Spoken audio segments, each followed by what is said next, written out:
Good afternoon, class. I apologize. I'm having some technical difficulties with my computer, and I'm hoping this is a solution to my problem. My name is Richard Mostaller, and I was assigned the learning theory, theories of moral development, and the classroom management theory, discipline without tears. This is Education 290, Learning Theory and Management with Professor Cannon. Well, starting with moral development, this was created by Lawrence Kohlberg. He was born 25 October 1927 and passed away 17 January 1987. His subject of study at the time was under child development. He graduated from the Academy in Massachusetts in 1945. One of the interesting things about this was while he was pursuing a doctoral degree later on in his career, he became interested in the theorist Jean Piaget, I believe I'm saying that right.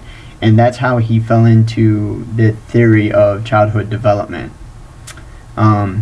This theory is comprised of 3 different levels, which have 6 different stages.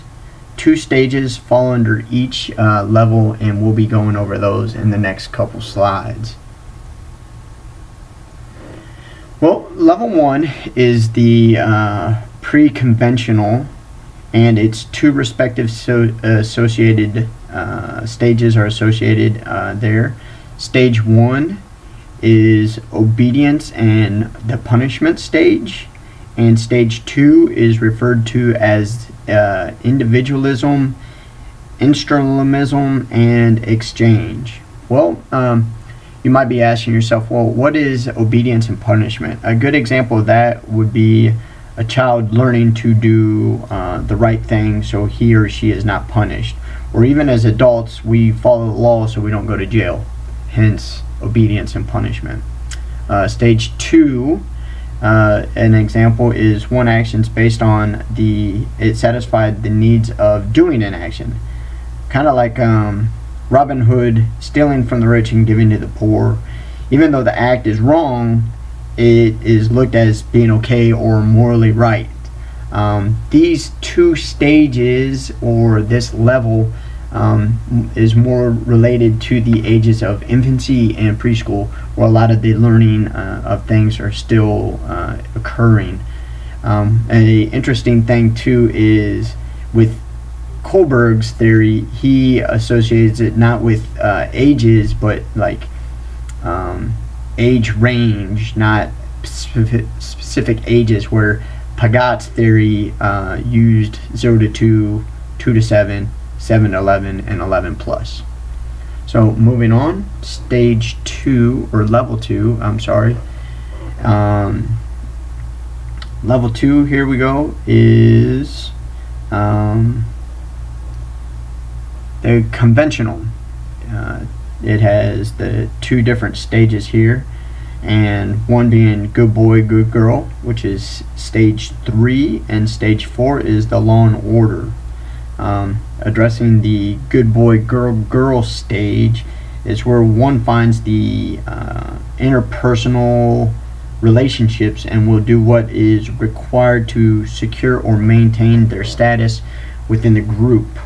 A good example would be a person walking out of a gas station with a snack and sees a homeless person and gives them their food away. The act is a kind gesture. It's rewarding to the person doing a random act of kindness. The law and order stage, it focuses on authorities and following the rules. Perfect example that came to mind when I was reading about this was the speed limit. Even when you might be on a never-ending road and no cops are in sight, more or less it's doing the right thing because it's the right thing to do, especially when no one is watching. That is a good example that I came up there for that stage. And this level, level 2, is associated with school-age children. Moving on, the final level of the moral development stages is stage 5, the social contract, and stage 6, the principal conscience. Stage 5 pretty much talks about how it's an unspoken obligation to do what is morally right and legal.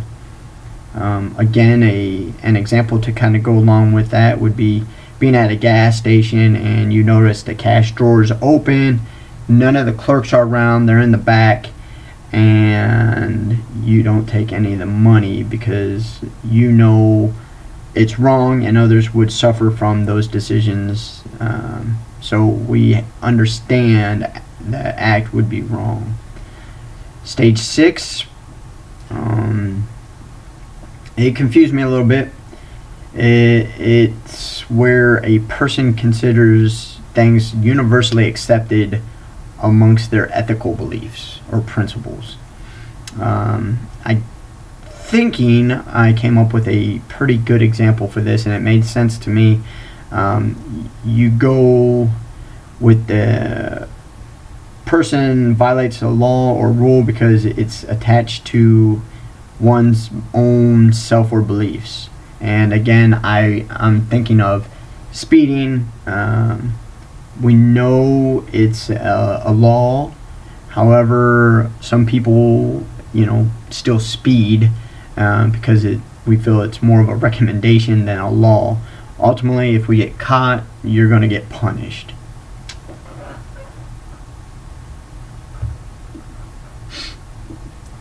Moving on, Discipline Without Tears was authored by Rudolf Dreikurs. I hope I'm saying that right. I'm probably not. He's obviously not originally from America. He was born in February of 1897, and passed away in May of 72. He directly studied psychiatry. He graduated in Vienna back in 1923. I mentioned Alfred Adler on here because after Rudolf graduated, he actually worked with Alfred in different areas of study with children and psychopaths and alcoholics. An interesting fact about him is he actually immigrated to the U.S. In 1937 and kind of settled down and did great things over here. He was also a co-founder of the Alfred Adler Institute in Chicago and the one in Tel Aviv, Israel. The book really focuses on how teachers can learn to manage a classroom by understanding children's different behaviors.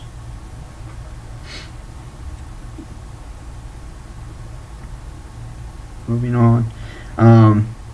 So here we go. The social discipline model of Rudolf. I'm going to skip his last name because I'm going to butcher it every time. I apologize. It has 4 premises. Humans, one being humans are social beings, and their basic motivation is to belong. I feel this is true. We all like to be a part of something. Second, all behavior has a purpose. I would agree wholeheartedly with that. We all do something because of something. Humans, number 3, humans are decision-making organisms. That's pretty much self-evident. We all grow up and make our own decisions, and we all pay our own consequences.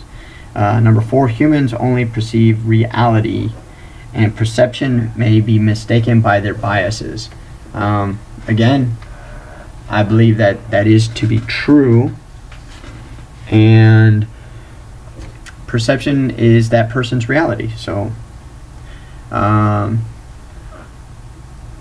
moving on. We have 4 goals of misbehavior that was mentioned.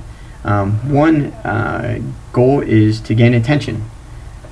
Children trying to gain attention all too often do it for a reason. So students get attention maybe because they're not getting the positive attention they need, and they act out in inappropriate ways. Example, calling out, refusing to work, asking irrelevant questions. Seeking power or control. Students may repeatedly do something to upset the teacher, and they want to be the center of attention. And the biggest thing that we gotta remain focused here, and I read it a little bit, was that once we ourselves allow that to be known, we kind of lose the battle at that time.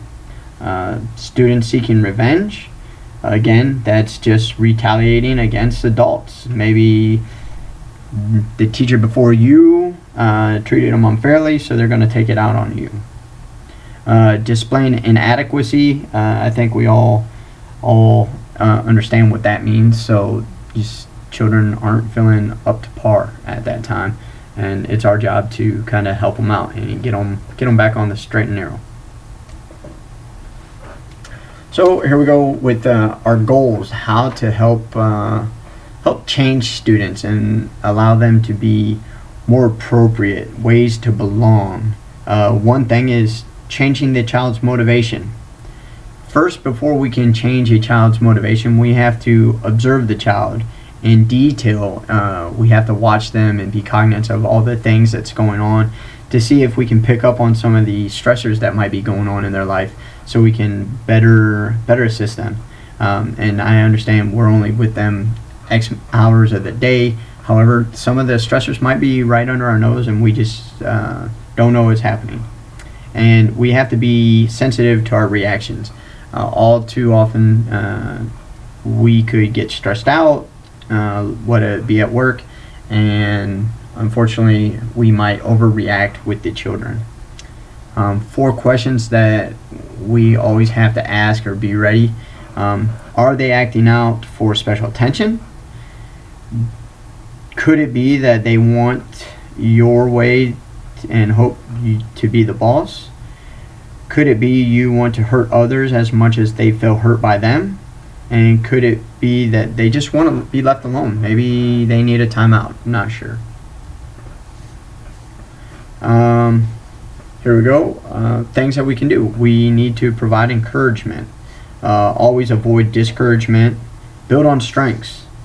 And make mistakes viewed as attempts and not failures. And try to integrate these students into a group to help build some camaraderie amongst each other. Differences between praise and encouragement. Again, this kind of poked out at me when I was doing some of the research.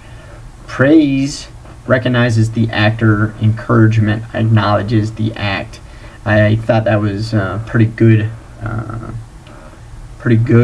thing, so I wanted to throw it out there. And establish consequences. Again, we can go back all the way and look at our the punishment one that we addressed earlier in the slides. So establish consequences. If they act up, this is what's going to happen. So in conclusion, today we reviewed 2 different theories: moral development by Lawrence Kohlberg and discipline without tears by Rudolf Dreikurs. Moral development consisted of 3 different levels with 2 stages under each level, and discipline without tears focused on how we as future teachers can help manage a classroom better. And here's the bibliography, and that's all I have. So thank you very much. Have a great day.